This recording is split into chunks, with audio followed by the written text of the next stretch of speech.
कर स्वतंत्र मैंने कब चाहा मैं कर लूं जग को गुलाम, मैंने तो सदा सिखाया है करना अपने मन को गुलाम। गोपाल राम के नामों पर कब मैंने अत्याचार किया, कब दुनिया को हिंदू करने घर घर में नरसंहार किया। कोई बतलाए काबुल में जाकर कितनी मस्जिद तोड़ी। भूभाग नहीं शत शत मानव के हृदय जीतने का निश्चय। हिंदू तन मन हिंदू जीवन रग रग हिंदू मेरा परिचय। 1948 का 47 का युद्ध दुनिया का विचित्र युद्ध था। हमेशा युद्ध विराम की मांग वो सेना करती है जो हार रही हो। संयुक्त राष्ट्र में वो देश जाता है जो छोटा हो, कमजोर हो, हार रहा हो। यहां हम बड़े थे, ताकतवर थे, जीत रहे थे, बस 48 से 72 घंटे की बात थी, पीओके हमारा होना चाहिए, हम संयुक्त राष्ट्र संघ में चले गए। ऐसे विचित्रता के उदाहरण हमने प्रस्तुत किए और भारत की छवि बनी कि एक सॉफ्ट स्टेट है, कोई भी आके हमें दबा सकता है, कोई भी आएगा और हमारे साथ किसी भी प्रकार की शरारत करके चला जाएगा और हम सिर्फ शांति के कबूतर उड़ाते रहेंगे। परंतु वो भूल गए कि हम जिस परंपरा के में विश्वास करते हैं, भारतीय परंपरा ये कहती है कि हम नाग पंचमी भी मनाते हैं, सांपों को दूध भी पिलाते हैं, तो नाग यज्ञ करने का सामर्थ्य भी रखते हैं जिसमें सारे नाग आकर आहुति। हम एकमात्र दल हैं जो स्वतंत्रता के बाद उत्पन्न हुए।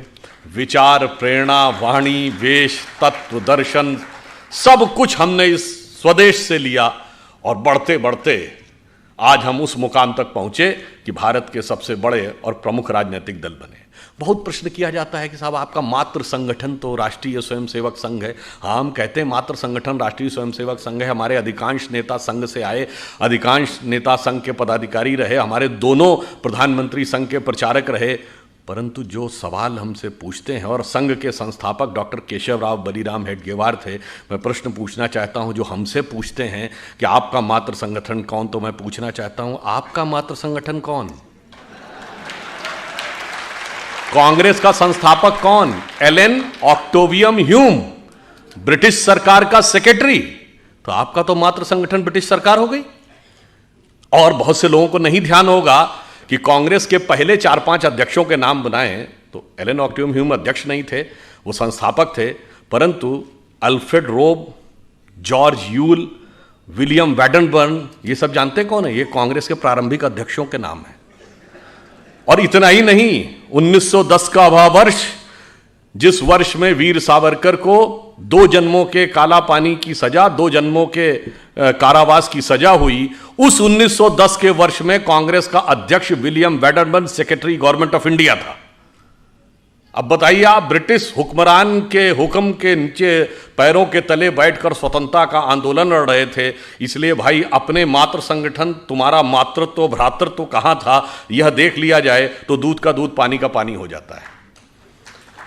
इसलिए जब हम यह बात कहते हैं कि इस देश में एक बड़ा परिवर्तन आया, तो आप देखिए जब स्वतंत्रता का अमृत महोत्सव आया 2022, तो एक और परिवर्तन है। इस समय भारत के सभी प्रमुख पदों पर विद्यमान लोग, राष्ट्रपति, प्रधानमंत्री, लोकसभा अध्यक्ष और राज्यसभा के उपसभापति और चाहे गृह मंत्री, रक्षा मंत्री, सभी स्वतंत्र भारत में पैदा हुए हैं। तो यह भी एक कालचक्र के एक बड़े परिवर्तन को दर्शाता है कि अब भारत एक लंबी छलांग मारने के लिए आगे तैयार है। अब यह प्रश्न उठता है कि हम ये अगले 25 वर्ष में प्राप्त कैसे करेंगे? तो देखिए, इन 25 वर्षों में जो हमें आगे बढ़ना था, जैसा अभी पुष्यमित्र जी चर्चा कर रहे थे कि सुदर्शन जी ने कहा था कि भारत एक बड़े संक्रमण काल से गुजर रहा है, और उन्होंने कहा था वो 175 वर्ष का है, और वो ये कहा था श्री अरविंदो ने। और श्री अरविंद का भी 15 अगस्त 2022 150 वर्ष पूरे हुए थे। श्री अरविंदो ने कहा था भारत एक महान परिवर्तन से गुजर रहा है जो 175 वर्ष का है, जिसका प्रारंभ स्वामी रामकृष्ण परमहंस के जन्म से हुआ। उनका जन्म 1836 में हुआ था, 175 साल 2011 में पूरे होते हैं। उन्होंने कहा था उसके बाद भारत का स्वर्णिम भविष्य दिखने लगेगा। अब कोई संदेह है कि 2011 के बाद क्या दिखना शुरू हुआ था? तो जो 21वीं सदी भारत की होगी, इसमें कोई संदेह नहीं है। भारत में किस विचार की होगी, यह संकेत भी 2011 के बाद यानी 2012 ऑनवर्ड्स मिलना शुरू हो गया था। तो जो महापुरुषों के वचन हैं वो व्यर्थ नहीं जाते हैं, हमें यह समझना चाहिए। इसीलिए देखिए जब हम सत्ता में आए 2014 में, तो स्वतंत्रता की सार्थकता कहां से होनी थी। आज हम स्वतंत्र हैं, राज्य हमारा है, हमारे तंत्र में स्वतत्व कितना है। यह वही स्वतत्व है जिसके लिए लोकमान्य तिलक ने स्वराज्य कहा था। महात्मा गांधी ने 1909 में पुस्तक लिखी हिंद स्वराज। उसमें उन्होंने कहा कि अगर हम ब्रिटेन से मुक्ति चाहते हैं और खुद ब्रिटेन की नकल बनना चाहते हैं तो यह स्वराज नहीं हो सकता। यह स्वराज है क्या? तो उन्होंने यह कहा, स्वराज की पहली शर्त क्या, जब तक स्वतंत्रता की सार्थकता का आभास हर गरीब व्यक्ति के हाथ में न पहुंचे, तो कहते हैं ना, उगा सूर्य कैसा कहो मुक्ति का ये उजाला करोड़ों घरों में न पहुंचा। तो 15 अगस्त 2014 को जब प्रधानमंत्री श्री नरेंद्र मोदी जी ने अपना पहला वक्तव्य दिया तो क्या कहा, जन धन योजना। ये कैसे संभव था कि भारत महान भारत बनेगा, आधे से ज्यादा लोग 60% लोगों का बैंक अकाउंट ही नहीं होगा, वो अर्थव्यवस्था के हिस्से ही नहीं होंगे। फिर उन्होंने क्या कहा, स्वच्छ भारत अभियान। फिर उन्होंने क्या कहा, बेटी बचाओ बेटी पढ़ाओ। तो तमाम राजनीतिक पंडितों ने कहा ये स्वच्छता और बेटी बचाओ बेटी पढ़ाओ तो नॉन पॉलिटिकल इश्यूज हैं, इनका क्या मतलब है। इनका मतलब जानते हैं क्या था? मतलब यह था, जो परिवर्तन हुआ था 2014 में, वो सिर्फ सरकार बदलने के लिए नहीं हुआ था, वो विचार और मानसिकता को बदलने के लिए हुआ था। इसीलिए आपने देखा कि 2014 के बाद जब उन्होंने स्वच्छता की बात कही, पहली बात, ये तीनों विषय किससे संबंधित थे? ये किसी बड़े उद्योगपति या संपन्न वर्ग के लिए थे ना, तीनों गरीब के लिए थे। जनधन योजना यानी अकाउंट गरीब के लिए था, स्वच्छता का सबसे अधिक कुप्रभाव पड़ता था तो गरीब पे पड़ता था, और बेटी बचाओ का जो भी समस्या थी वो निर्धन वर्ग या निम्न मध्यम वर्ग या मध्यम वर्ग तक थी। तो आप देखिए परिवर्तन इतना आया कि 2014 से पहले जितनी आसानी से किसी के हाथ में कोई रैपर हो, कोई गुटखे का टुकड़ा हो, कुछ हो, बड़ी आसानी से लोग सड़क पे फेंक दिया करते थे। अब 8 साल में हमने देखा कि हमारे विचार में, सोच में बदलाव आया। अब कोई ऐसे नहीं फेंकता, हम देखते हैं कि कहां पर जाके कूड़ादान है वहां डालते हैं। बेटी बचाओ बेटी पढ़ाओ कहा गया तो कितना बड़ा परिवर्तन आया कि जो लिंग अनुपात था नवजात शिशुओं का, उसमें 29 पॉइंट की बढ़ोतरी हुई। और वह राज्य जो हरियाणा राजस्थान जैसे राज्य जहां सबसे खराब स्थिति थी, वहां स्थिति अब बहुत बेहतर हो गई। एक सोच में परिवर्तन आया। 46 करोड़ लोग फाइनेंशियल इंक्लूजन से जुड़े, जो विश्व का सबसे बड़ा फाइनेंशियल इंक्लूजन था। अगली जरूरत क्या होती है गरीब की?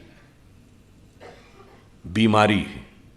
घबराता है कि अगर कभी बीमारी आ गई तो हजारों रुपए का खर्चा कहां से आएगा, तो आयुष्मान भारत योजना आई। अगली जरूरत क्या होती है? शिक्षा। तो इसलिए सर्व शिक्षा अभियान आया। फिर सोच में बदलाव आया। पहले की सरकारें सोचती थी इस वर्ग को देना है, उस वर्ग को देना है। हमने कहा जी सबको देना है। इसलिए हर गांव में बिजली, हर घर में नल का प्रक्रम चल रहा है, हर गांव में सड़क पहुंचाने का काम किया। और मैं यह भी कहना चाहता हूं, धारणा यदि प्रचलित यह भी हो कि कोई हमें वोट दे रहा है या नहीं दे रहा, इसके बावजूद हमने दिया। जिन वर्गों के बारे में धारणा थी कि वो हमें वोट नहीं देते, उनके भी 70% लोगों को सरकार की किसी न किसी योजना का लाभ मिला। यह हमारी ईमानदारी, राष्ट्र के विकास के प्रति हमारी निष्ठा का प्रमाण था। अब जब आप प्राथमिक सुविधाएं दे लेते हैं तब आगे बढ़ना चाहिए। आज के युग में अगर किसी को आगे बढ़ना है तो अगली रिक्वायरमेंट क्या है? सड़क, बिजली। देखिए 3 प्रकार के काम होते हैं जो हमारी सरकार ने किए। एक काम वो जो पिछली सरकारें भी कर रही थी, हमने भी किए। बिजली है, सड़क है, पानी है, हमने भी बनाया, पिछली सरकारें भी बना रही थी। हमने उनसे ज्यादा अच्छा बनाया, उनसे ज्यादा गति से बनाया, उनसे ज्यादा परिमाण में बनाया, बगैर किसी आरोप और घोटाले के बनाया, पूर्ण पारदर्शिता से बनाया। दूसरी कैटेगरी के वो काम होते हैं जो पिछली सरकारों ने सोचा मगर करने की हिम्मत नहीं कर पाई, जैसे जीएसटी, जैसे सर्जिकल स्ट्राइक। तीसरी कैटेगरी में वो काम आते हैं जो पिछली सरकारों के कल्पना में ही नहीं आए होंगे, हमने वह भी करके दिखाया। तो प्रधानमंत्री जी ने किस रूप में सोचा? जब हम लोगों की विचारधारा के हाथ में पूर्ण सत्ता आती है तो देखिए सोचते कैसे हैं। दीनदयाल जी का अंत्योदय साकार किया, सबको देके। चाहें अगर आप याद करिए उज्ज्वला योजना में उन सारी महिलाओं को जिनके के लिए धुएं के से निकलने वाले आंसू नियति बन गए थे, उनको उनसे मुक्ति दिलाई। और यह भी महत्वपूर्ण बात देखिए, 2014 में एक और परिवर्तन आया। इससे पहले लोग सरकारों से अपेक्षा करते थे हमें और चाहिए, हमें और चाहिए। पहली बार ऐसा हुआ शायद लाल बहादुर शास्त्री जी के बाद, जब प्रधानमंत्री जी ने कहा जो सक्षम है, समृद्ध हैं, संपन्न हैं, अगर हो सके तो सब्सिडी छोड़ दें और 1 करोड़ से अधिक लोगों ने छोड़ दिया। यह तब होता है जब नेतृत्व की नीयत पर विश्वास होता है। तो देखिए, पहला चरण यह था कि किस ढंग से पहले सबसे गरीब वर्ग को जीवन की मूलभूत आवश्यकताएं उपलब्ध कराई जाए। उसके बाद अगला चरण देश के आर्थिक विकास का मार्ग प्रशस्त किया जाए। इसलिए इस कैटेगरी में वो काम आए, जैसे मैंने बोला, जीएसटी। पिछली सरकार ने भी तो कोशिश की थी, नहीं हो पाए। पूरे देश को एक टैक्स लॉ के अंतर्गत लाना ताकि बिजनेस को ग्रो करने का एक बड़ा अवसर मिल सके। उसके बाद ये सारी चीजें बेईमानी हैं यदि आप सुरक्षा देश की मजबूत ना कर सकें। अब हमने आपको बताया जो सर्जिकल स्ट्राइक थी, बहुत से पिछली सरकारों ने क्लेम किया जी हमने भी कहा था, हमने भी भाई किया था तो क्यों नहीं हो पाया। और यह बात मैं प्रमाण के साथ बोलता हूं। अमेरिकी राष्ट्रपति बराक ओबामा ने अपनी किताब द प्रॉमिस लैंड में लिखा, 2010 में भारत आए थे, उस यात्रा का वृत्तांत देते हुए उन्होंने लिखा कि 26/11 के हमले के बाद उस समय की सरकार ने, जबकि सेना तैयार थी पाकिस्तान के ऊपर एक स्ट्राइक करने के लिए, उस समय की सरकार ने इसलिए अनुमति नहीं दी क्योंकि उस सरकार को लगता था कि इससे उपजे वातावरण से भाजपा को राजनीतिक लाभ न मिल जाए। यह आपकी हिम्मत नहीं थी, इसलिए नहीं कर पाए।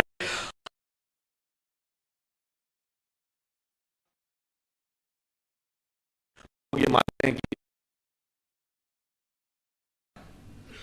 पर यहां एक विचित्र कॉन्फ्लिक्ट था। पूरी दुनिया में ऐसा कॉन्फ्लिक्ट आपने नहीं देखा होगा कि पड़ोसी के मुकाबले हम बड़े भी थे, हम ताकतवर भी थे, पर हम पिछले 65-66 सालों से, अटल जी के दौर के 6 साल छोड़ दें तो हम दुनिया में कहते थे कि वो हमें सता रहा है। 1948 का 47 का युद्ध दुनिया का विचित्र युद्ध था। हमेशा युद्ध विराम की मांग वो सेना करती है जो हार रही हो, संयुक्त राष्ट्र में वो देश जाता है जो छोटा हो, कमजोर हो, हार रहा हो। यहां हम बड़े थे, ताकतवर थे, जीत रहे थे, बस 48 से 72 घंटे की बात थी, पीओके हमारा होना चाहिए, हम संयुक्त राष्ट्र संघ में चले गए। ऐसे विचित्रता के उदाहरण हमने प्रस्तुत किए और भारत की छवि बनी कि एक सॉफ्ट स्टेट है, कोई भी आके हमें दबा सकता है, कोई भी आएगा और हमारे साथ किसी भी प्रकार की शरारत करके चला जाएगा और हम सिर्फ शांति के कबूतर उड़ाते रहेंगे। परंतु वो भूल गए कि हम जिस परंपरा के में विश्वास करते हैं, भारतीय परंपरा ये कहती है कि हम नाग पंचमी भी मनाते हैं, सांपों को दूध भी पिलाते हैं, तो नाग यज्ञ करने का सामर्थ्य भी रखते हैं जिसमें सारे नाग आकर आहुत हो जाए। तो हमने यह प्रेरणा ली कि कश्मीर घाटी को लहू लुहान करने वालों सुनो, एक भी बलिदान हुआ जवान नहीं भूले हैं, और दूध भी पिलाते हैं परंपरा हमारी मित्र, किंतु नाग यज्ञ का विधान नहीं भूले। और आपने देखा कि पहली बार भारत ने इन 8 वर्षों में, अब now the era of India जो सॉफ्ट स्टेट इज ओवर, अब वो दिन चले गए। मतलब जैसे मैं तो लखनऊ का रहने वाला हूं, हमारे यहाँ कहावत होती है, अमा मियाँ वो दिन लद गए जब उस साल लल्लू खा फाकते उड़ाया करते थे। तो वो कबूतर उड़ने के दिन लद गए और अब वो समय आ गया जब हम प्रबलता प्रखरता के साथ अपनी बात कहते हैं। और समय में कितना बदलाव आया। ये 8 वर्ष, 75 वर्ष के पहले 8 वर्ष हैं जब हमने पाकिस्तान से कोई ऑफिशियल बायलैटरल डायलॉग, औपचारिक द्विपक्षीय वार्ता नहीं की। और इसके बावजूद क्या हुआ, ये पहला मौका है। आप याद करिए, एक दौर था 1990 में, उस समय बेनजीर भुट्टो ने पाकिस्तान के नेशनल असेंबली में बोला था, जगमोहन जी गवर्नर थे उनके लिए, कि ये जगमोहन को हटाओ नहीं तो इसको भगमोहन बना देंगे। और हमारी सरकार ने हटा लिया था। और एक ये दौर था जब पाकिस्तान के नेशनल असेंबली में खड़े होकर इमरान खान ने कहा कि जो कुछ इन्होंने बालाकोट में किया उससे ज़्यादा खौफनाक कुछ करने जा रहे हैं। याद करिए कि पाकिस्तान के फॉरेन मिनिस्टर शाह महमूद कुरैशी का बयान नेशनल असेंबली में, आप सबको वो वीडियो क्लिपिंग याद होगी, उन्होंने कहा कि साहब हमारे पास आर्मी चीफ आए, उनके पैर कांप रहे थे, उन्होंने कहा खुदा का वास्ता है कि अभिनंदन को वापस कर दीजिए शाम तक, वरना 9 बजे के बाद हिंदुस्तान अटैक कर देगा। ये तो 1971 में कभी नहीं हुआ कि फॉरेन मिनिस्टर और आर्मी चीफ ये कहे कि उसके पैर कांप रहे थे, वो भी पाकिस्तान की नेशनल असेंबली में। उनका दिया बयान है, किसी पत्रकार का बयान नहीं है। यह परिवर्तन आया।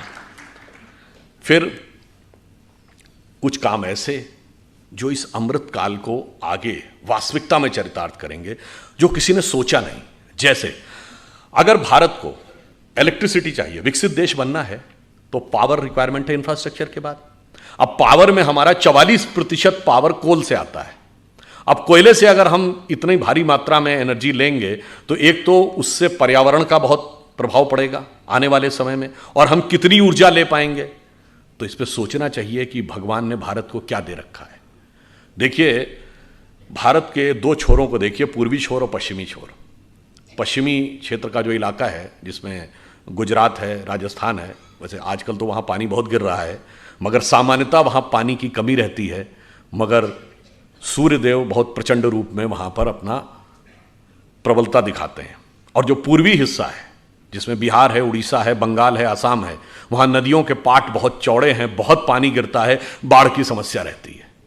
अब देखिए, उन्होंने सोचा कि इसको हम कैसे भारत की सामर्थ्य के लिए प्रयोग कर सकते हैं। तो जो पूर्वी हिस्सा था, वहाँ पे क्यों ना ड्रेजिंग करके, उसमें गहराई करके इनलैंड वाटरवेज कम्युनिकेशन की शुरुआत की जाए। और जब जल मार्ग से परिवहन होता है तो सड़क और रेल मार्ग के मुकाबले 1/10 कॉस्ट आती है और 1/10 पोल्यूशन होता है। और आपने देखा कि 2019 में हल्दिया से लेके और वाराणसी तक पहली बार इनलैंड वाटरवेज के द्वारा ट्रांसपोर्टेशन शुरू हुआ। और जिधर पानी कम गिरता है तो क्यों नहीं सोलर एनर्जी का प्रयोग करना है।